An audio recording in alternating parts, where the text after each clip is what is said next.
All right, marriage expert Dr. John Gottman studied thousands of people, and he says that couples came into his office and, quote, will insist that despite their troubles, they have been faithful to each other.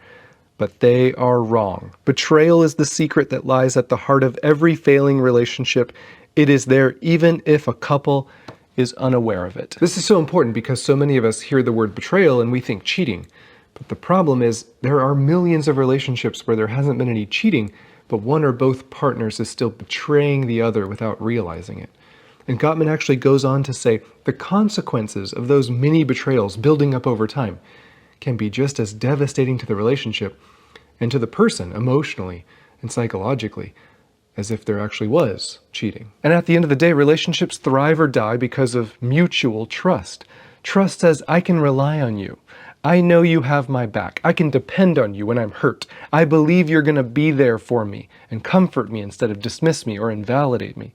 Without trust, distance and disconnection always get worse. Once you can't trust your partner, the relationship starts to die, even if it's a death by 1,000 paper cuts. So let's talk about some mini betrayals that always break trust. First up is lying. Lying always creates distance and disconnection. Doesn't matter if you think you're doing it for the right reasons, it always leads to your partner not feeling safe, trusting you. 2, I don't know if I'm allowed to say this word, but looking at other women online, if you know what I mean. It's not harmless, it's destructive. If your partner encourages it, then I'm not here to tell you how to live your life. But if your partner isn't fine with it, then doing that is a betrayal of trust. 3, pride and self-centeredness. Selfishness has destroyed more relationships than anything else combined. When we default to us, when we forget to prioritize the other person in this partnership, even if it's out of mindlessness or ignorance, it's a betrayal, it's a paper cut. This relationship isn't about you alone. This thing literally can only work when both people have a desire to say, how can we work together to get both of our needs met? If you don't care to say that, then you're selfish. 4, name-calling, yelling, putting them down, demeaning, or belittling or disrespectful words are never justified, and they are betrayals. Stop getting baited into a fight. Stop trying to prove your point to someone who is committed to misunderstanding you. Stop getting down to their level to teach them a lesson or try to get them to hear you.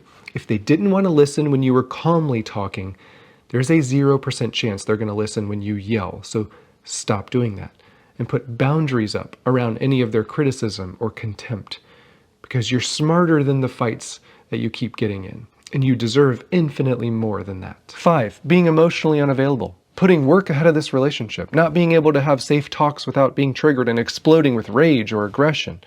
Isolation, keeping them out of the loop, just living your life and not letting them know what's going on inside your heart or your mind. It's all mini betrayals, and it makes distance and disconnection worse. It breaks trust. And here's the last thing I'm going to say about this.